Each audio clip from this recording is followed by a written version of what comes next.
السلام عليكم ورحمة الله وبركاته. ازيكم عاملين ايه؟ يا رب تكونوا بخير. صلوا على النبي قبل اي حاجة. وجينا معاكم جينا معاكم بالعقاب يا جماعة. العقاب اللي كان المفروض ينزل من اسبوع تقريبا وما حصلش نصيب.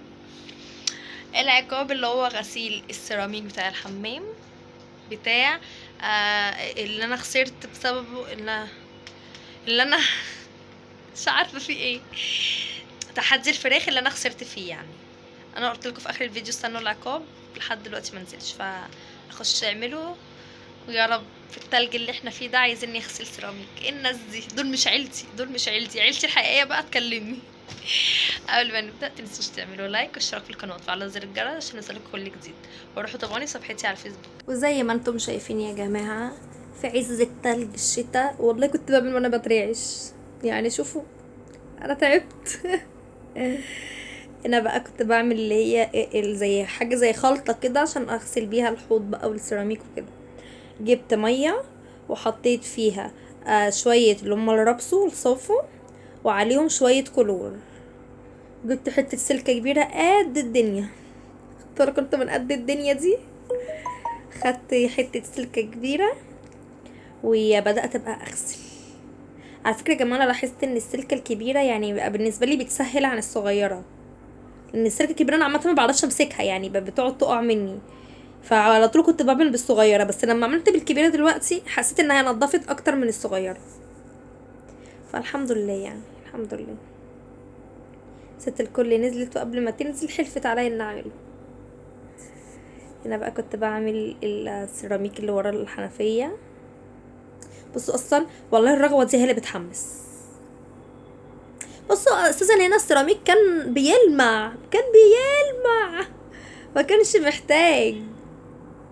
بس لازم نلبي رغبات ست الكل.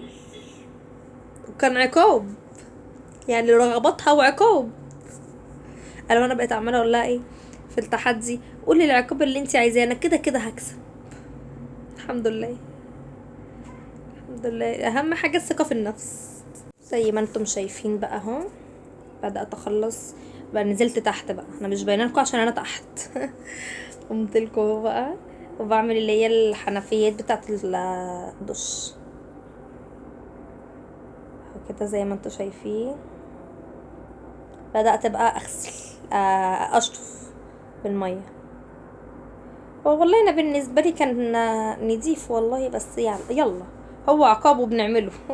ربنا يعديه على خير. اهو كده بدات بقى اشطف. طرطشه بقى والسقعه، وبصوا انا كنت بموت يا فخر من السقعه. جيت بقى من الناحيه التانية اللي هو من ناحيه الشباك.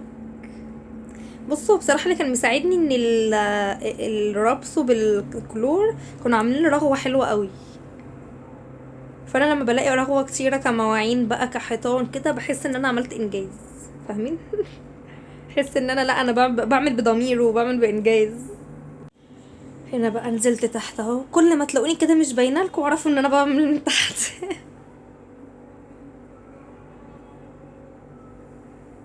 كده بقى اعمل العمود ده وبحس براحه نفسيه قوي. مش عارفه ده هبل مني ولا ايه، ان بصوا وانا بعمل بالميه كده بلاقي الصابون نازل.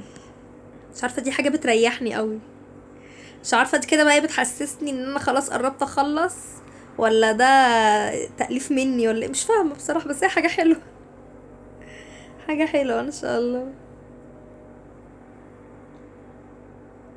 كده جينا بقى للحيطه اللي هي بتاعت اللي هي الفوط، بتاعي بتحط عليها الفوط دي، معرفش اسمها ايه. والباب جيت اقفله، ما هيتفتح تاني. انا مفيش حاجه بعملها بتكمل للاخر. كده زي ما انتم شايفين. بصوا انا ما كنتش باينه، كنت تحت. انا قلتها لكم اعرفوا، كل ما تلاقوني مش باينه اعرفوا ان انا تحت. والباب سلو موشن، عارفين انتوا السلو موشن؟ عمال. الحمد لله تم فتح الباب على خير. وبدأت بقى اشطف الحيطة دي. وجيت للحوض بدأت بقى اشطفه برضو. نخش بقى على التقيل اللي هي الاساس. بدأت بقى اغسل الغطا بتاعها الاول، وهمسك بقى اللي هي الفرشة المفروض بتاعتها واعمل بيها. صراحة الفرشة دي بتوفر عليا جامد قوي، يعني حلوة كمان، الحمد لله. اكس بيكس بريفكس. عارفه انتوا عارفين انتوا بقى اللي هو كب ياض يا ابن قلبي. كبيت بقى، كبيت كتير.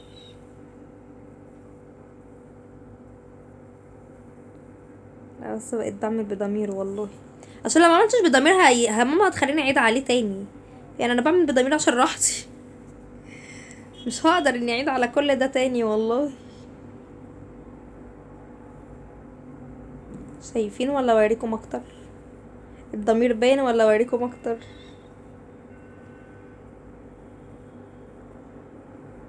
بصوا بصوا القمر.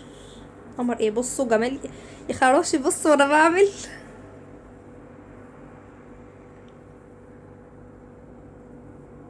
انا لقيت ان في حته لسه مش نضيفه اخر حاجه، قلت اغسلها تاني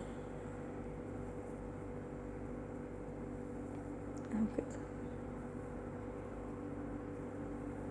عماله بقى ادلق في ميه علشان الرغاوي دي تروح، عشان اشوف نتفت من جوه ولا لا.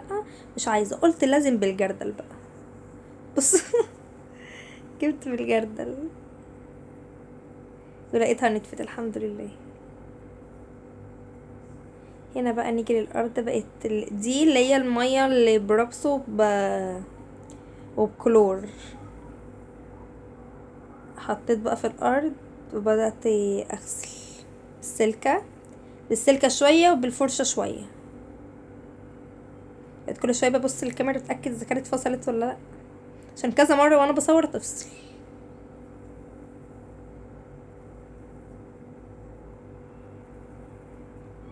نأسف للمنظر يا جماعة، بس هو ده التنظيف. يعني نأسف بجد للمنظر. بصوا هنا برضه عمالة ابص. هنا كان هين عليا احط ايدي على الحوض وانام. بعد بقى ما غسلت الحمام كله، في خطوة بقى اعملها بتخلي ريحة الحمام تحفة جدا. بجيب مية فيهم شوية دوني وشوية ديتول، اي نعم هنا كترت الديتول شوية بس مش مشكلة، بتخلي الحمام ريحته متعطرة وتحفة، تفضل متعطرة فترة طويلة.